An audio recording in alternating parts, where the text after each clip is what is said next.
Even tear gas didn't work, but finally, after more than 8 hours, a standoff in Westwood came to an end, and a man who allegedly threatened to blow up the White House was taken into custody. Good evening. I'm Mark Brown. I'm Michelle Tuesey. Eyewitness News reporter Robert Olguin is live in Westwood with the dramatic end to that long standoff. Robert?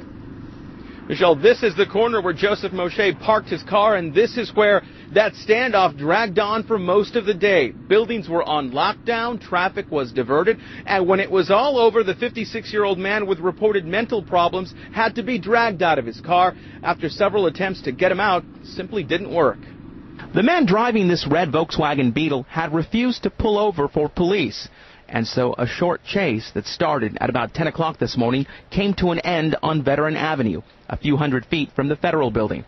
A standoff with police soon followed. Obviously, we didn't know if the vehicle was safe enough to approach. The driver who refused to leave his car has been identified as 56-year-old Joseph Moshe of Los Angeles, a man who this week reportedly made threats against the White House. He is an individual that has some mental problems, and that he's had contact with law enforcement agencies in the past.